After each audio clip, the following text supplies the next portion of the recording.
Hi అండి, బాగున్నారా? మీరందరూ బాగుండాలని మనస్ఫూర్తిగా కోరుకుంటూ నేను మీ నాని. మా అమ్మ నేను వండిన పరమాన్నం బాగుంటుంది అంటుందండి, బాగా వండుతానంటది. అడిగింది వండమ్మా అని, అందుకని వండాను. మనకి చిన్నప్పుడు ఎన్నో రకాలుగా పెట్టి పెంచుతారు మనల్ని. వాళ్ళు అడిగింది ఏదైనా ఉందంటే మనం వెంటనే చేసి పెట్టాలి. పెద్ద వయసు అయ్యాక వాళ్ళు వండుకోలేరు కాబట్టి మనం చేసి పెట్టాలి. స్టవ్ ఆఫ్ చేసి బెల్లం వేస్తున్నాను. మంచి బెల్లం అయితే పాలు ఇరిగిపోవు, లేకపోతే పాలు ఇరిగిపోతాయని స్టవ్ ఆఫ్ చేసాను. ఈ బెల్లం అంతా కరిగేదాకా కలుపుతాను.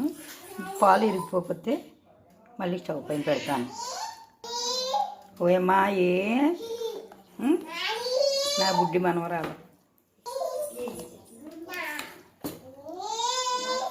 ఏమా అంత ముద్దుగా పిలుపుతున్నావు, ఏం కావాలి?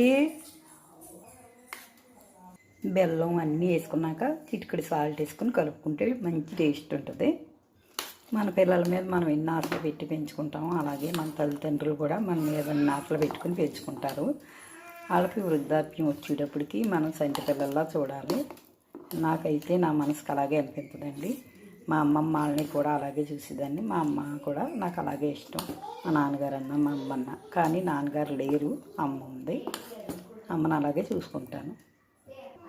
నెయ్యి మొత్తం పరమాన్నంలో వేసి కలిపేస్తానండి. విడివిడిగా ఒకళ్ళకి వేయకుండా మొత్తం వేసేస్తాను.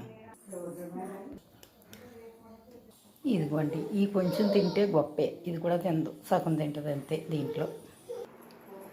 అదిగోండి మా మనవరాలు, మా అమ్మ. ఈ వీడియో ఇంతటితో ఆఫ్ చేస్తున్నాను. మరో మంచి వీడియోతో మళ్ళీ కలుసుకుందామండి. నాని ఛానల్కి ఎంకరేజ్ చేయండి, ఒక లైక్ అయితే ఇవ్వండి, తప్పకుండా సబ్స్క్రైబ్ చేసుకోండి. మరో మంచి వీడియోతో మళ్ళీ కలుసుకుందాం. బాయ్.